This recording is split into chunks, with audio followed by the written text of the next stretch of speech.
Hi, my darlings. I'm Sophie Darling, and welcome back to the channel. If you're new here, hello, my name is Sophie. I have a doctorate in literature, which means I get way too emotionally invested in the stories that we're watching. So if that sounds like something you will enjoy, why don't you hit that subscribe button so you never miss a video? Today, we are reacting to episode 22 of season 1 of Jujutsu Kaisen.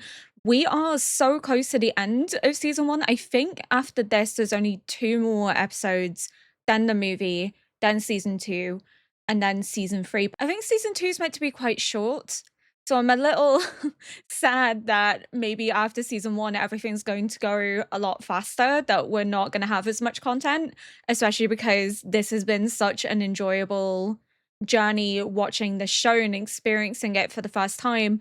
And I know season 3, I don't know if all of season 3 came out at the beginning of this year or if it was only like partial season 3 and then the other half will come out later, because sometimes they do that.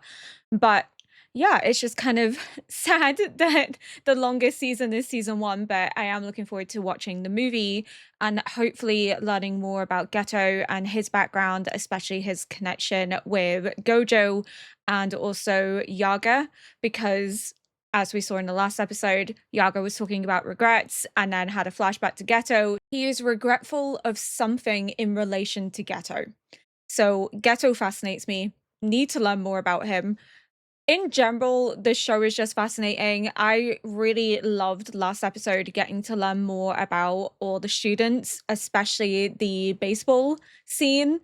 My worry is that's probably the last lighthearted moment we're gonna have before they just start throwing us into something terrifying, deep and dark and mysterious. I feel like from here on out, it's just going to be hitting us with gut punches. So I'm hoping there's more lighthearted moments, but I'm kind of concerned that before the end of season 1, we might lose a main character.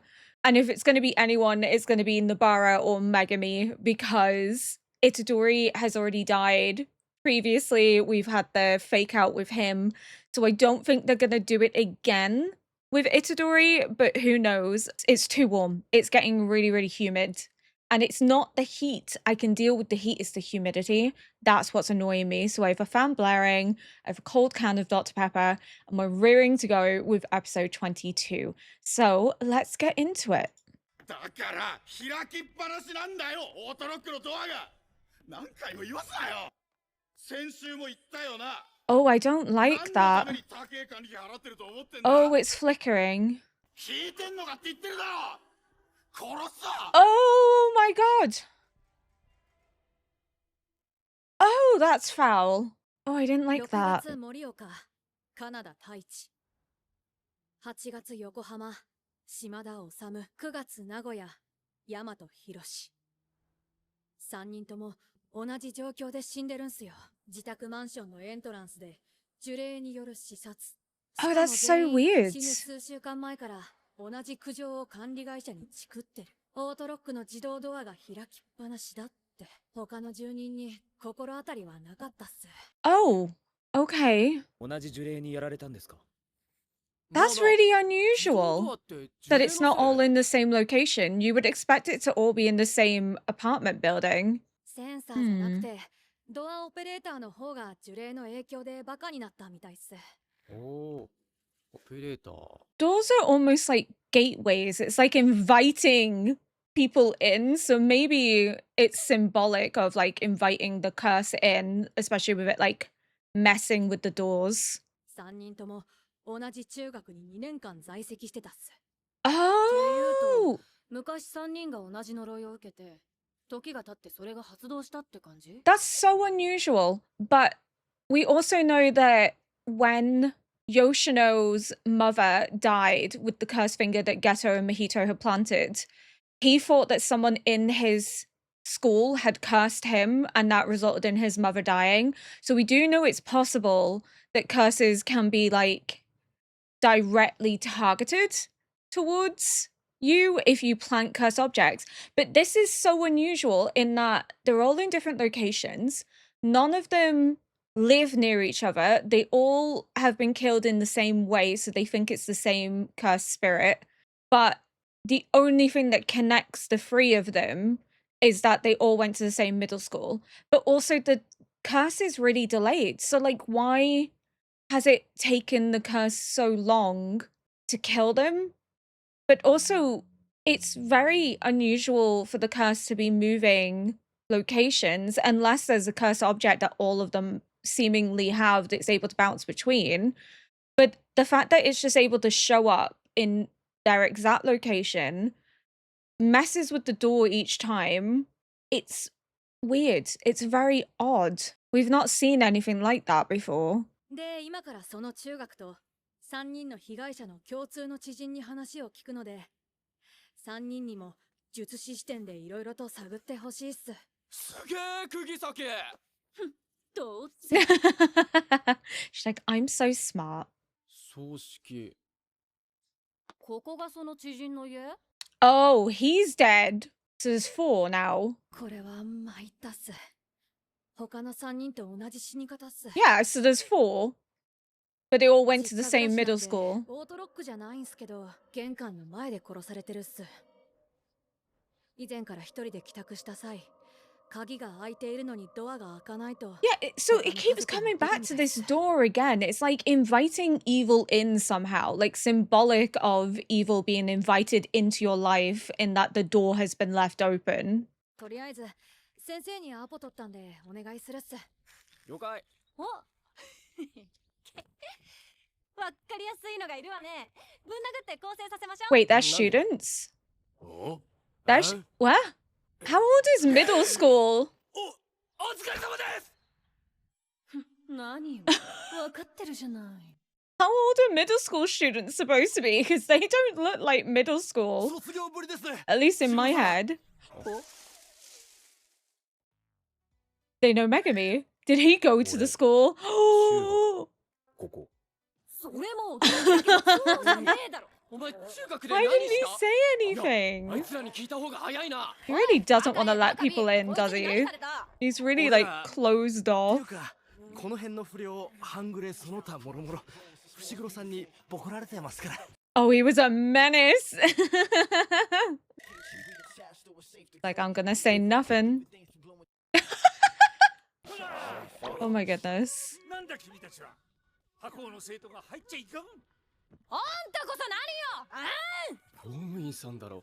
なんで強気なの？ He's not wrong. She is quite combative. ん She's like, it's none of your business.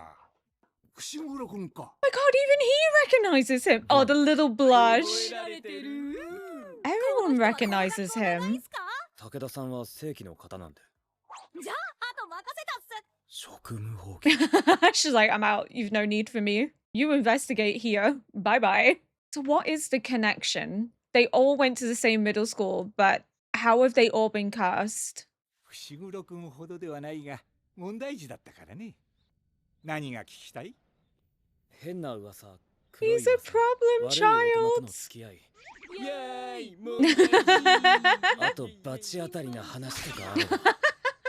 黒い噂 Oh, it's Dory. だが待て、罰当たりあれじゃないですか八十八橋のバンジーまだいたのか AB。八十八橋って？ Bungee, as in like they jump off こ it. の辺で有名な心霊スポットだ。おお、そうだ。深夜バンジージャンプをするのが不良少年の間で流行ったんだ。いわゆる度胸試し、ね。 What? どこの部族よ。俺よりバカって意外といるよな。君もどうすんだよ。 There are people dumber than me. He's not wrong. So they all have been jumping off of this bridge as like a test of courage.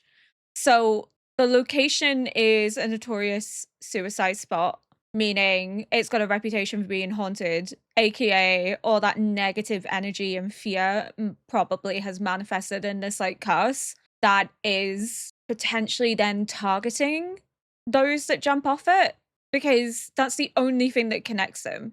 But we do know from like previous episodes that they said that when it comes to like death and curses associated around death, they're particularly potent.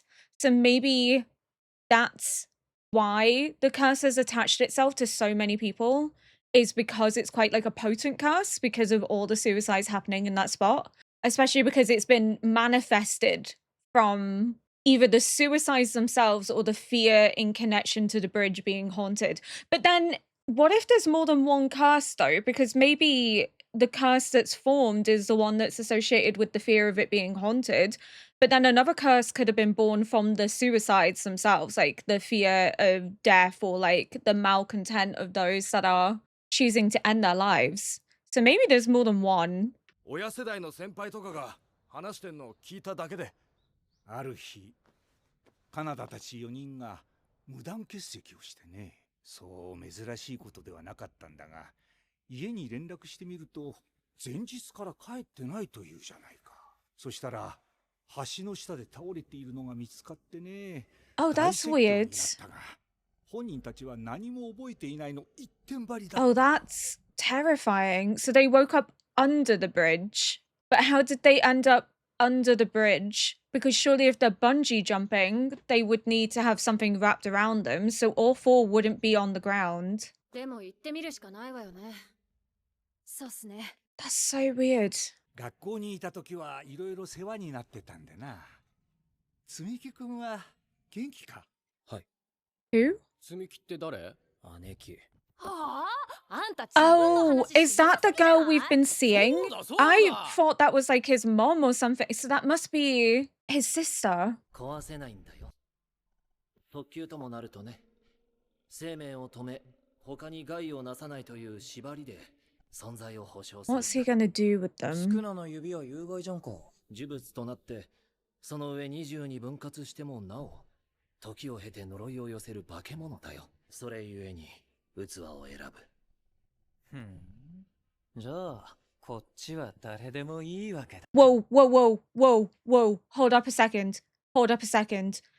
They just said Sukuna can choose his own vessel. Also, what the fuck's going on here, Mojito? But we'll cross that bridge in a second. They said Sukuna can choose his own vessel. Sukuna is unique in that regard. So that's probably why Sukuna hates Itadori so fucking much and calls him a brat. Because he didn't choose Itadori.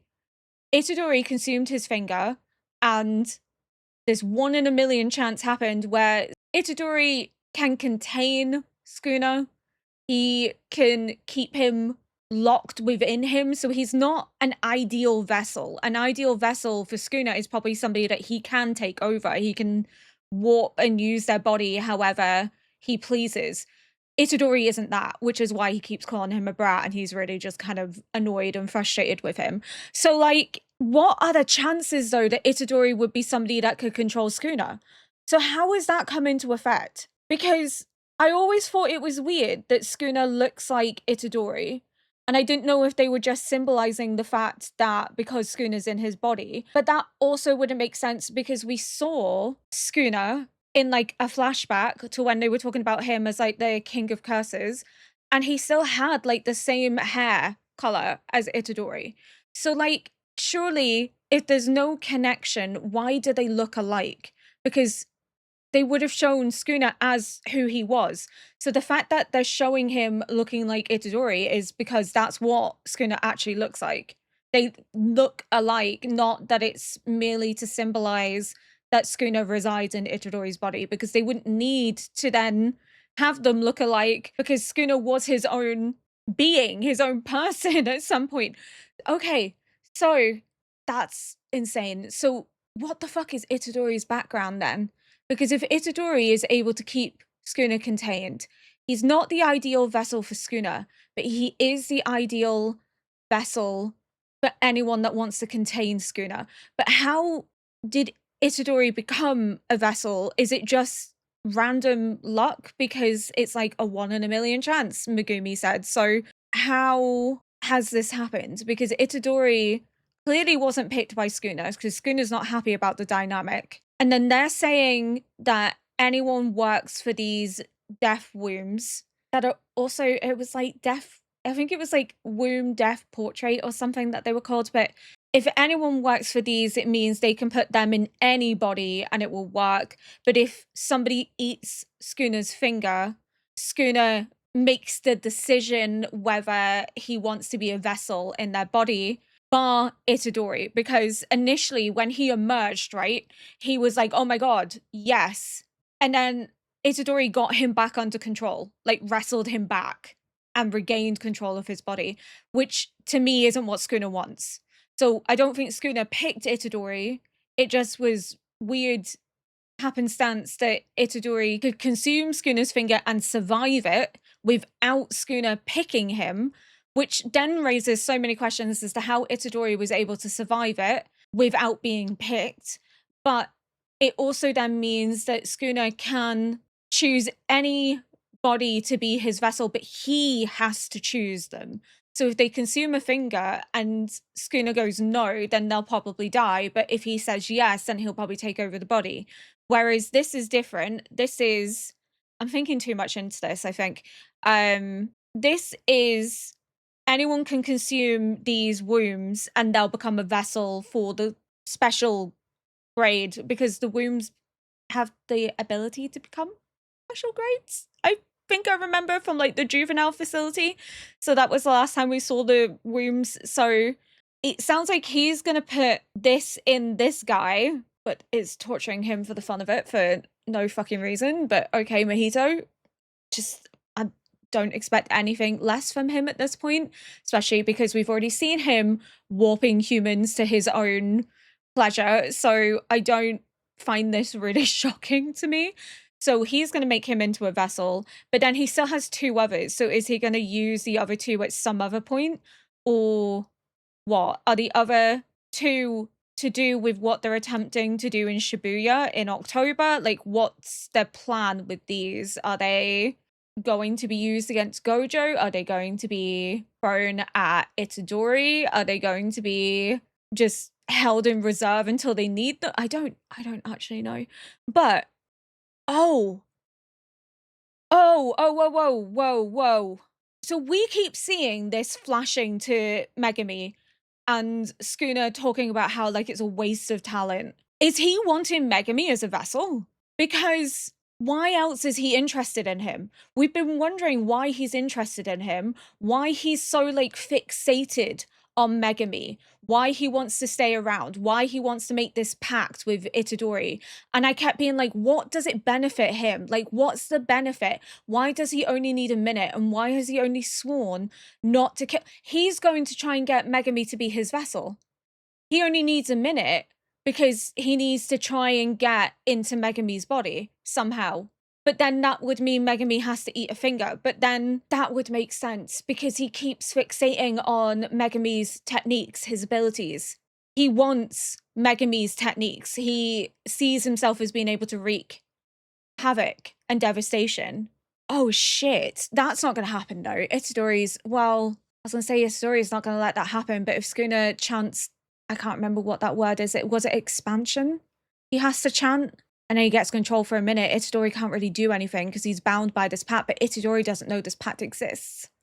So it's not even like he can try and prevent it. Oh shit. Oh, this isn't going to go down well. 俺そんな持ってないけどさそれキットがなんかあんだろ大丈夫かなこの状況で俺が見え Oh, he can't even see him.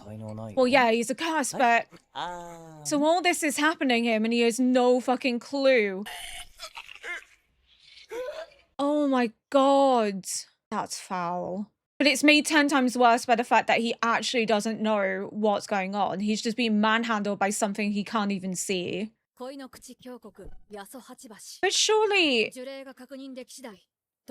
if the spirit was on the bridge, Cars would see it? Maybe? Oh! What's the errand, Mojito? Well, nothing's showing up. It must be under the bridge, because they were unconscious under the bridge, so... It's very strange.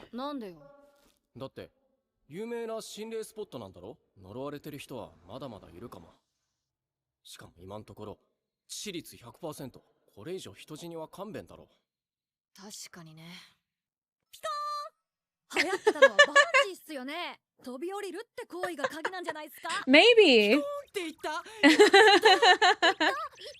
That was そ cute. れはもう虎杖で試しました。 Oh my god, of course he did. もしかして Of あのビニ course ー he ル紐で did. 飛んだんすか。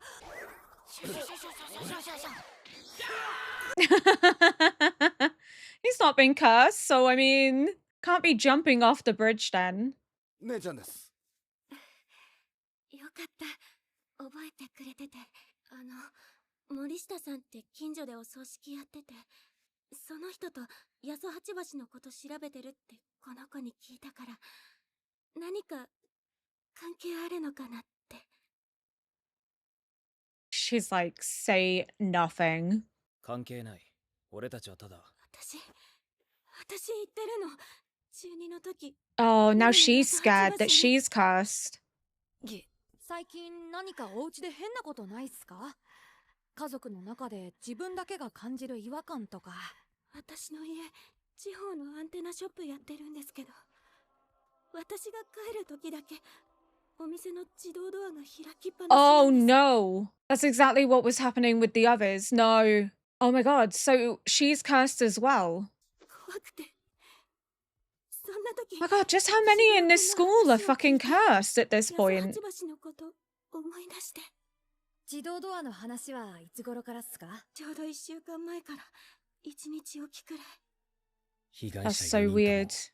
異常発覚から亡くなるまで。 Oh my god, so she's only got a week left. 当時八十八橋に一人で行ったわけじゃないわよね。誰と行ったか覚えてる。やっぱり何か関係が。 No, no, it 自 doesn't. 動ドアとはね。 No. でも森下さんが亡くなったのには関係ないっすよ。私の大学のレポートは She's like, don't worry about it. It's all okay. 電磁波と電化製品への影響。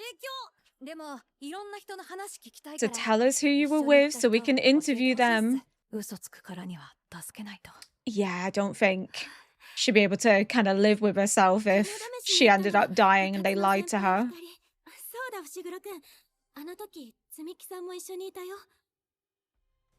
積み木って。 His sister. じゃあ積み木にも聞いてみるわ。じゃあ私はこの二人を家まで送り届けるんで。 Oh, shoot. やっぱり何かあるんすか。二人乗りで帰らすわけにはいかんでしょう。 Oh my god, fuck. And he can't even show that he's stressed to them because they've just lied to them. But obviously he's like, what the fuck do I do here? 伏黒、しっかりしろ。まずは安否確認だろ。大丈夫だ。 You're not fine. Stop lying. Oh my god, he's doing that thing again. He's doing that thing where he like pushes people away. He doesn't want to drag them into his life and what is about to happen. It's again this self-sacrificial thing that he does time and time and time and time again, where he literally will not depend on anyone and he thinks he can handle everything himself. He cannot handle everything himself, especially this. And they're saying to him, like, you know, go and check that your sister's okay, and they're trying to reassure him and they're trying to be there for him as a support network, and he's pushing them away. I want to know more about his background and why he is this way. But again, it just ties back to what I've been saying in that he seems to think that his life isn't as worthy as others, that he can risk his own life so long as it doesn't drag other people into danger, because he thinks of them as good people. So he wants to protect them. He wants them to continue to live.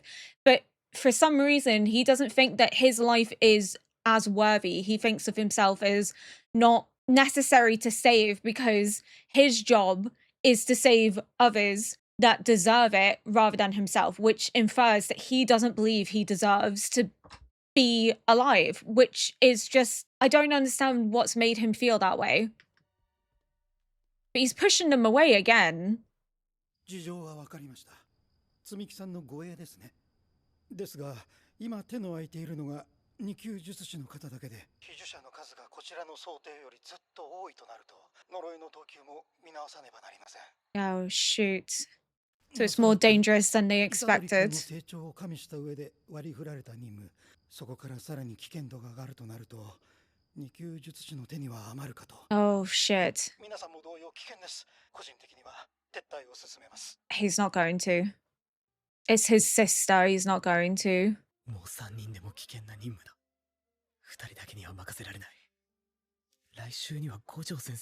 Where's Gojo again? その時改めて、ちげえだろ。問題はタイムリミットだ。呪霊が襲ってくるタイプじゃなく、マーキングした人間の内側から術式が発動するタイプなら。Oh, so when they were stabbed, it's coming out of the body, the technique. It's not they're actually being shanked by the cursed spirit. I don't actually know how it was working, other than the fact that it looked like they've been stabbed. But it's the cursed technique, like emerging from within. That's fucked. そばで守り続けても意味がない。今すぐ払うしかない。So like he can't even stand guard because it's going to come from within the body. So that's why he's like, there's no point. I have to do something now. この件は他の術師に引き継がれる。お前らはもう帰れ。You two can go home. He's doing that thing again. He's doing that again where he doesn't want to drag him into it. さんに挨拶して帰る。ほら、行け。He's going to go back to the bridge. 藤沼さんは八十八橋の上には行ってないっす。肝試しは橋の下で行われた。Under the bridge. 下なら虎杖も行きましたよ。多分上から降りちゃダメなんすよ。呪霊が結界内にいるなら手順は大事っす。It's within its barrier. 下から。術式を付与した領域を延々と展開し続けるのは不可能だ。となると、この結界は少年院の時のような未完成の領域だ。Oh, okay. An incomplete domain. 帳の必要がない。He's trying to sacrifice himself again. He's like, oh, I can't trust my friends with this. I need to protect them. It's too dangerous for them. So I'm going to take this burden on my shoulders. I'm going to be the one to sacrifice myself for my sister. I'm the only one that can protect her. He constantly talked in the past about her being this kind person, and sort of his philosophy in life has stemmed from his sister, stemmed from the idea that good people don't always get what's fair in life. And he has then decided that because life doesn't play fair, he's not going to play fair, and he's going to focus on saving those that he believes deserve to be saved. And this mentality he's carried on with him. He did it with Maki during the attack from Haname, where he was about to pull some weird stuff and like self-sacrifice himself with the cursed bud in his body in order to save Maki, not trusting that his teammates would come to the rescue, which they did. Again, showing that he's very isolationist. He's very much of this idea that his life isn't as valuable, so therefore sacrificing himself is nothing. It means nothing. But that's very obviously not the case. He needs to start trusting people. He needs to start trusting his friends and being honest with them, because hands down, they would go with him. And I would be shocked if they haven't followed him, because at this point we know Nobara and we know Itadori, and they're not going to let Megumi face what's ever in this innate domain by himself. They're not going to do that. They're going to be following him because, again, he doesn't trust in people, but he needs to start trusting in people and stop almost having this like sacrificial mindset where he thinks that he is somehow not important, that his life means less, because that's not the case. I think he's been made to feel that way, but who's made him feel that way? Who's made him feel like his life isn't worthy? Was it his dad? Because we know that his dad kind of fucked off. He doesn't have a relationship with the Zenin clan. So we don't really know that relationship dynamic. We're only just finding out that the girl we've been seeing is actually his sister this whole time. I thought it was maybe like his mom, but no, it's his sister. And whatever's happened in his childhood has given him this really sacrificial perspective on his own life, that he has to exist solely to save those who are good. And if that means killing himself in the process, then he's going to do it. Of course, they followed him. Okay, I paused too soon. 別に何でも話してくれとは言わねえけどさ、せめて頼れよ。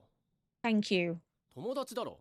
Yes, you need to start trusting your friends. If this isn't a turning point for him, I don't know what is. 積み木は寝たきりだ。この八十八橋の呪いは被呪者の前にだけ現れる。本人が申告できない以上、いつ呪い殺されるかわからない。So if she's bedridden, sorry to pause again. If she's bedridden, was she bedridden because of the curse under the bridge? Because everyone fell unconscious, but then everyone else seems to have woken up. But does she not wake up? Is she somehow like trapped in this innate domain? Will killing this curse wake his sister from this coma? But that makes it 10 times worse that she can't actually tell Megumi if anything weird is happening because she's in a coma. She can't speak. So he doesn't know how much time she has left because he hasn't been there to see if any weird stuff is happening, if he can sense anything being off. So he really is against the clock because it could be next week, it could be tomorrow, it could be in the next couple of hours. He really doesn't know. No wonder the poor boy is stressed. But it sounds as if when everyone else woke up, she didn't wake up. So she's still unconscious because of this cursed spirit under the bridge. But what I find really fascinating is that like bridges in mythology and folklore, especially in Japanese mythology, which I've been reading up on because I have a book literally behind me on Japanese mythology, bridges are quite literally a threshold between life and death. It's like a liminal space, it's a crossing.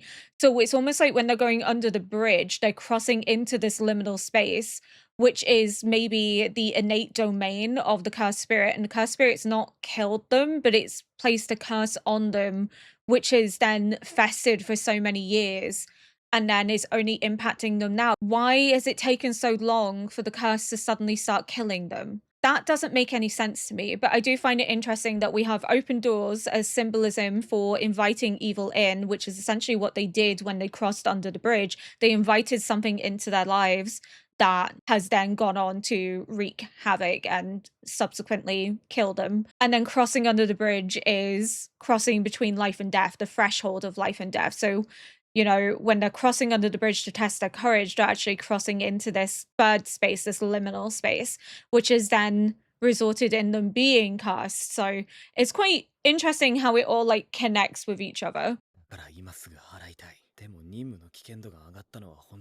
I'm nervous. Oh, they're such good friends.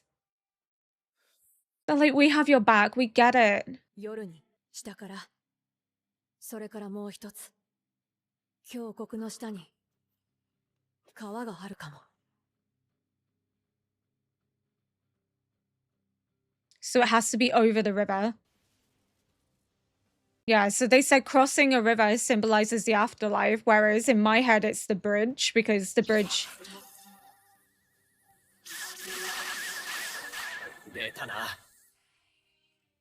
Oh, I don't like the noise it makes. Oh no! One of the death portraits. I don't actually know what to call it. Okay, this just got 10 times worse.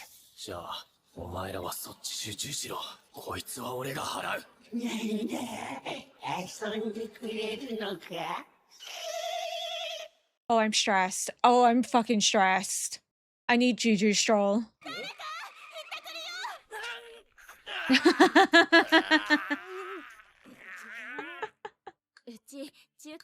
Oh, Nabara. That's so cute.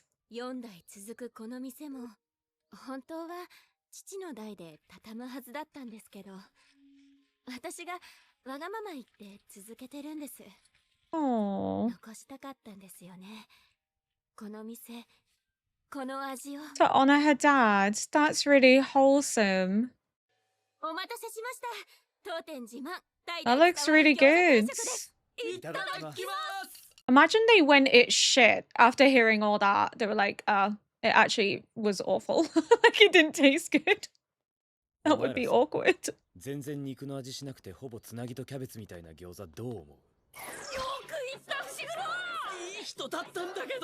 couldn't say anything. Oh no. I guess that's the difference between the cultures. But yeah, I was wondering, I was like, imagine they left and were like, that was shit. Your restaurant should close down. Okay, so it's technically not the bridge, it's the river that symbolizes crossing into the afterlife. Okay, so I got myself slightly turned around. It's not the bridge, it's the river. So crossing a bridge marks a spiritual boundary between worlds. So I was correct on that, but I must have got mixed up and confused the meanings. Again, I'm still very new to Japanese folklore and mythology, so I do apologize.